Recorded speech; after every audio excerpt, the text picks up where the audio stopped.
So one special piece of equipment we'll need to do our front sway bar job is this engine support bar. And we need this because the engine is mounted via the engine mounts to the subframe, and if we lower the subframe, that's going to lower the engine too. So what this is designed to do is it's designed to hoist and support our engine in roughly the same spot it is, so we can disconnect it from the subframe and lower the subframe. This particular engine support bar I got from Harbor Freight for about $65 after a coupon. So it's not terribly expensive at all. Similar designs on Amazon I've seen for about $20 more. To start assembling this bar, first we'll need to grab these feet support brackets, and we'll remove the 18mm nut and the washer from one side. Also take the bolt out. And then we'll need to unscrew the top part from the base. Now we can take this and we can insert it into the top of the bar and the base through the bottom and screw those together. With the bracket in place, we can now take one of the feet and align this hole with the hole in the bracket. And then we can put our bolt through. We'll put the washer on the other side along with the 18mm nut, and then just tighten it down so it's secure. Next, we're going to take care of things under the hood of the car before we put the car up in the air. So to start, I'm going to take off my engine cover.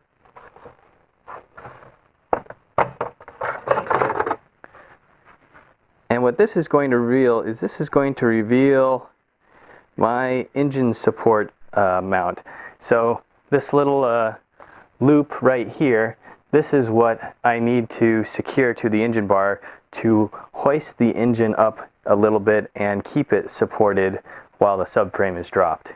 Some other engines, like some of the 6-cylinder engines, actually have a screw hole where you're supposed to take your tow hook and screw that into and use that as the engine loop. For the most part though, the 4-cylinder engines N20, 26 and N47 will have this loop on them. So when we place the engine bar on, we're going to be using these bulkier support areas on each side. So what I'm going to do is I'm going to take my engine support bar and adjust the feet so that they rest on there. So I've got the engine support bar, I'm bringing it over the engine bay, and I'm just going to put it on those reinforced areas I was talking about. And you'll notice that this guy can wobble a little bit, and that's because these areas are slightly slanted down, so this still allows me to position the bar perfectly level. So next what I'm going to do is I'm going to take this hook piece and I'm going to just use the hook directly on the loop itself like that instead of using chain attached to this hook and then the loop. And I'm going to insert this through the bottom and I'm going to get it hooked into the loop, and then on the top I'm going to place the washer and this spinning nut. One thing I'm going to do before that though is I'm going to put some grease along the threads because I've read that that'll make it a lot easier to tighten and adjust after it's installed. Okay, so you can see here now I have the hook through the loop, and now I can just take the top wing nut and just tighten it until I get tension on here so that this is pulling up on the engine. So here we have our engine mount, and there's one on each side. This particular side on the passenger one of mine is a lot more visible and accessible. And what we're going to need to do is we're going to need some long extensions and a 16mm socket in order to reach down and take that top nut off. That will allow the mount and subframe to drop below the engine while it's just supported with the engine bar. So here we have the engine mount and nut on the driver's side, and as you can see, at least on my vehicle with the N47 engine, it's a pretty tight fit. We've got, you know, the dipstick on the left, the DDE housing kind of in the lower right, various vacuum lines and whatnot. So having a long set of extensions and also some wobblers really makes this a lot easier to get to, and surprisingly you don't have to remove any of the stuff up top in order to get that nut out. Okay, so I was successfully able to get the motor mount nut off.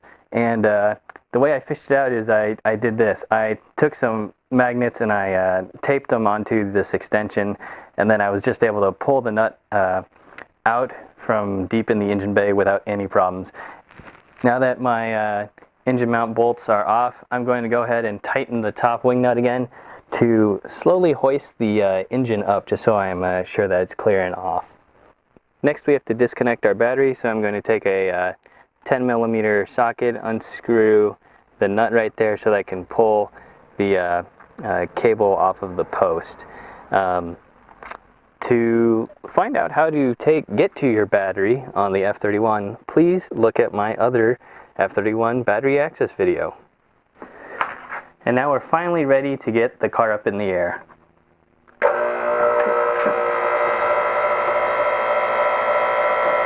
Now we'll use our 17mm socket and take our wheels off.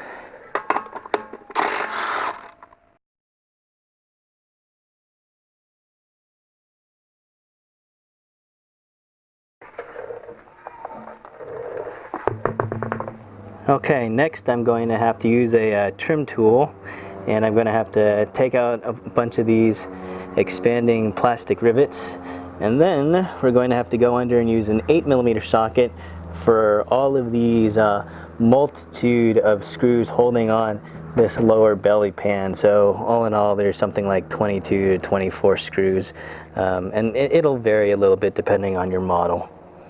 Now that we have the main underbody shielding off, we're going to have to remove some more. And the goal is, if we look at the subframe right here, we need to follow this all the way back and behind some of these panels over here. So you can see I've already partially undone the transmission cover panel, which is also 8mm bolts. There's a rear subframe bolt underneath here. So on this side and also on the other side, the paneling is going to vary a little bit, but the common theme is they're generally secured with those 8mm screws. So it's just undoing the ones you need in order to get to the subframe bolt. We're also going to have to take this panel right here on each side off, and to do that we're going to again take our 8mm socket, and we're going to undo the 3 bolts here, and then one at the front, and then one more right here at the side.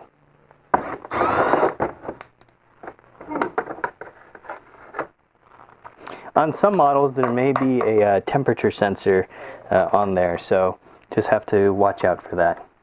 Now we'll remove the rearmost 13mm bolt, and you can see I also have this wire going to my ambient temp sensor, so that's just a pinch and release as well. One thing to watch out for over here is if you have the temperature sensor with a little clip onto the frame, you'll want to make sure you remove that so it doesn't catch and get yanked out. And we'll also need to remove 2 10mm plastic nuts here and another one over here that hold this side trim onto the body up here. Next, in the wheel well, we'll need to use a T30 and remove this screw right here holding the fender liner to the subframe. And then we'll also want to disconnect our ride height level sensor. You can either do that up here at the center itself or down on the lower control arm. Looking up here, we have our steering rack, and we're going to have to disconnect this connector from it. That's why we had to remove the battery earlier. Additionally, you'll notice that we have the wire from it running along the subframe here, and we're going to have to undo those clips.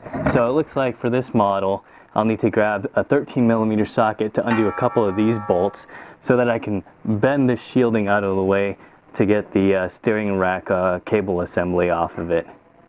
Okay, so I've removed a bunch of those 13mm bolts from this. There's a brace a little bit back here as well as from this stiffening plate, and so that will let me pull the plate down enough to expose the steering rack wires. You can see there's zip ties all along the subframe, so I'm going to go ahead and I'm just going to snip those, pull this wire out, and then disconnect it from the rack.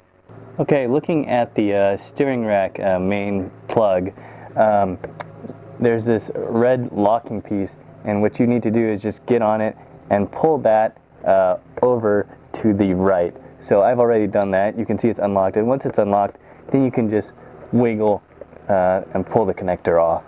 After removing the main steering rack power connector, we have to do this one next to it, and on the top and on the bottom there are pinch tabs that we need to pinch so we can pull that connector off. On the passenger side of my car, where the subframe meets this front bracket, the power steering rack cables go through this like clip assembly. So you have to undo this little flap here so that you can pull the cables out of the way, and then pull this bracket off to expose the head of the bolt. So when we looked at it the other side, we saw we had 2 bolts, one here and then one here holding the front, and so you have the same over here, just this this bracket is hiding the rearmost bolt. Okay, next we're going to remove the sway bar end link from the sway bar, and to get a little bit of clearance we're going to have to pull this mount off of this post right here. That's one of the ones for the underbelly floor pan. And then we're going to take a 16 millimeter pass through, put that on the nut, and we will get our T30 counter hold on there.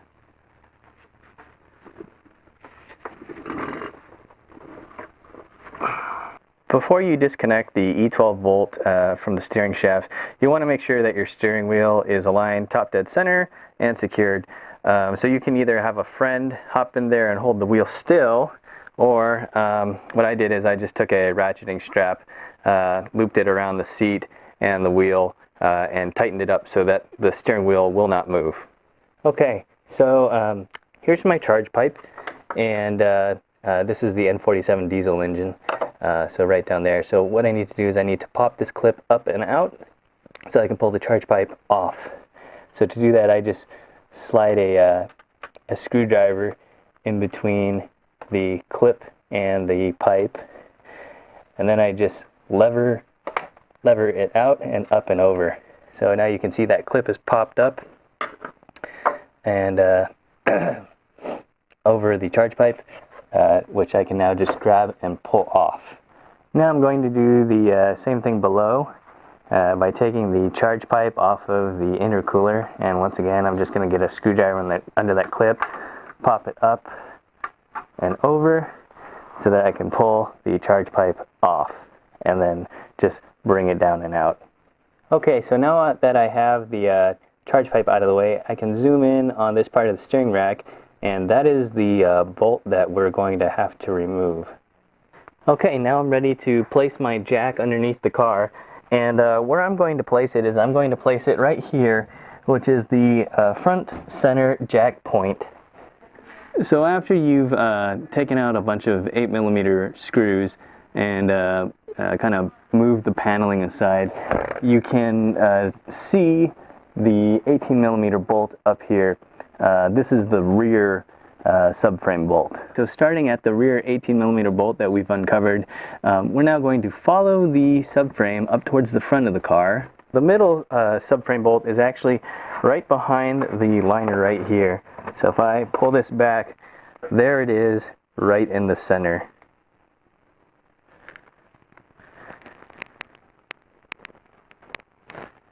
By the tension strut right here, we have another E16, and that is the front subframe bolt. Okay, so first I'm going to just loosen the rear 18mm bolts just a tad, just a couple of turns. I want to make sure that I don't fully remove these bolts. Next I'm going to remove the middle subframe bolt.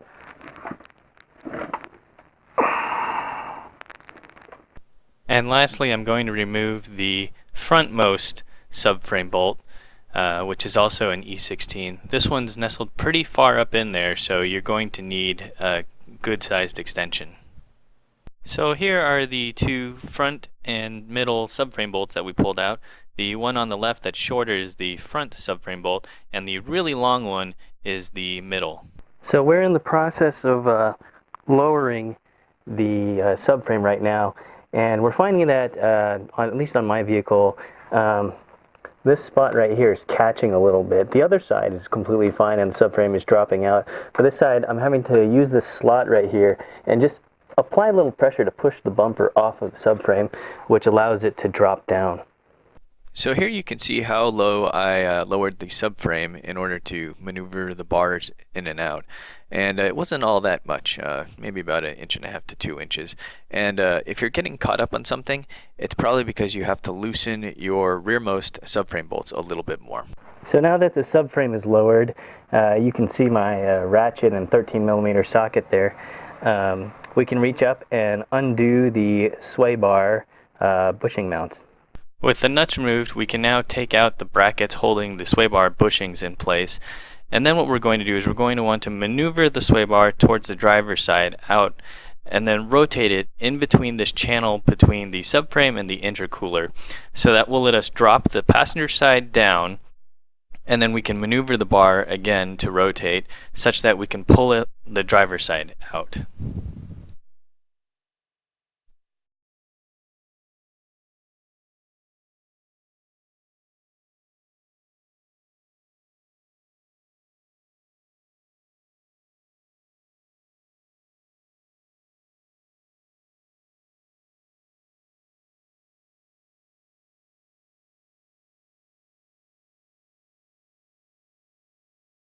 Here I have the OE bar next to the H&R bar that I'm replacing it with, and as you can see, the H&R bar is quite a bit thicker. It's 28mm in outer diameter.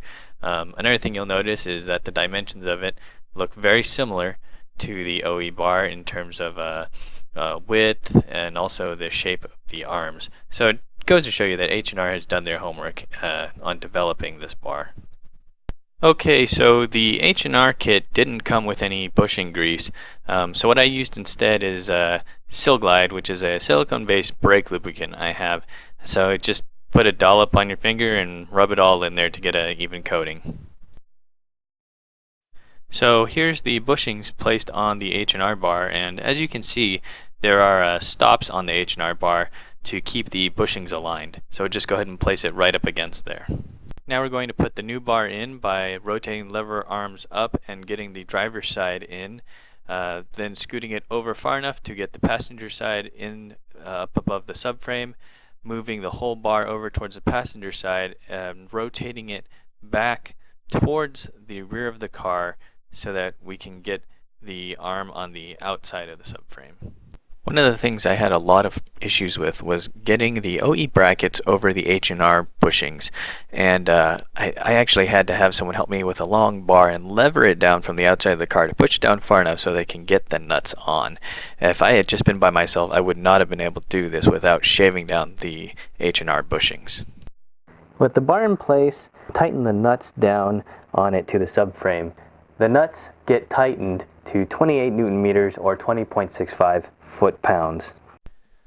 So now that the new bar is in place and the bracket is torqued down, we can go ahead and jack the subframe back up to the car. If you recall that front bracket part that I had to pry apart to get the subframe to lower, I may have to pry it apart while raising as well. Now we can put the subframe bolts back in. BMW's procedures say to insert the frontmost bolt first and work your way back. Next we have to torque down all the subframe bolts, and once again we'll work from the front back, and all three of these bolts get torqued to 120 Newton meters or 88.5 foot-pounds. After the subframe is bolted up, we'll have to put the 13mm bolt through the bracket in the front. However, the holes may not align perfectly, so what I like to do is I just take a punch and I put it in there and I articulate it till all the holes align. The 13mm bolt gets torqued to 19 Newton meters or 14 foot-pounds. And then afterwards, don't forget to plug in your ambient temp sensor if you have it in the same location that I do, and also plug the clip for the wires back into the subframe. On the passenger side, after we put the 13mm bolt back in, we'll need to install the plastic bracket that routes the cables going to the power steering rack. So on this guy we have this nub that plugs into the hole on the subframe, and then we also need to make sure that the circular hole goes around that 13mm bolt at the top. Once that bracket's into place and the power steering rack cables are routed through it, we can just close the other half of the door or bracket to clip it and secure everything together. Continue to route the power steering rack cables along the original path and use fresh zip ties through the original mounts to secure them.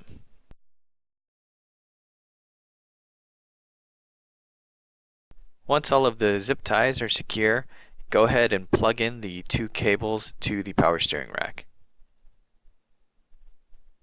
Now I'm going to put my 16mm sway bar end link nut back on here to secure the new bar to the end link, and I'm going to use the 16mm pass-through or ratcheting wrench to tighten it down, and my T30 to counter hold it. And then this will be torqued to 56 Newton meters or 41.5 foot-pounds. Don't forget to slide your bracket back on here so that you can mount the bottom panel to it. Next, I'm going to replace all of the 13mm bolts and 8mm screws for the bottom stiffening plate, as well as all the body shielding.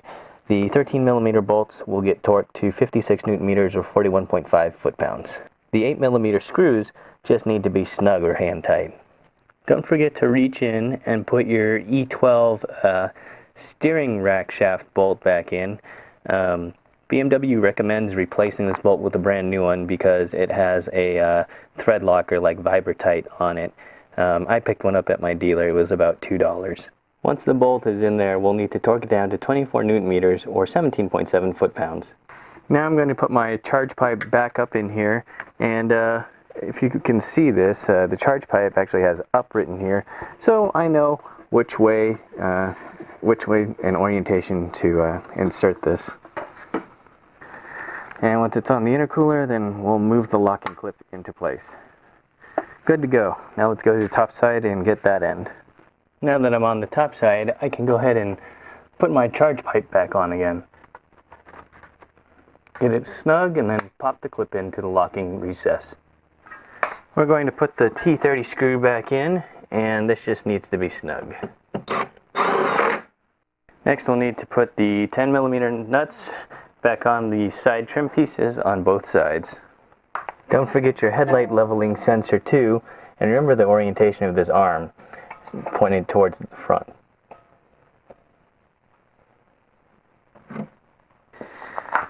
Then we'll put on these front side panels with the different 8mm screws in the back here and a couple along the bottom trim here. The last thing we need to do under the car is take our main shield, slide it into the bumper in the front, and bolt it up to the body with the 8mm screws.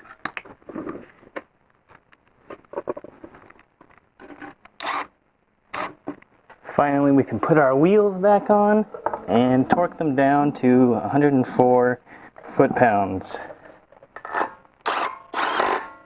Now we'll send the car down. Go ahead and release your steering wheel lock if you had one.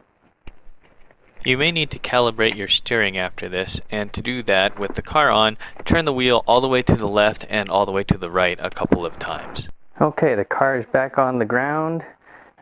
We've seen that our engine mounts are resting on their posts, so now we can go ahead and remove the engine bar. So we'll just loosen this guy up.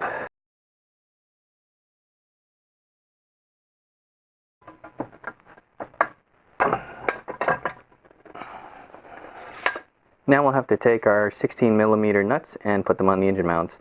To put that 16mm nut back on the post, if you don't have magnetic sockets, you can try just using some tape. So I put some duct tape around the nut here to hold it in the socket. And then once it's threaded on the post, everything should come off. Depending on your model, the torque for this may vary. At least for mine, it's 55 Newton meters or 40.5 foot-pounds. Don't forget to hook your battery back up and close up all the paneling. Last but not least, don't forget your engine cover.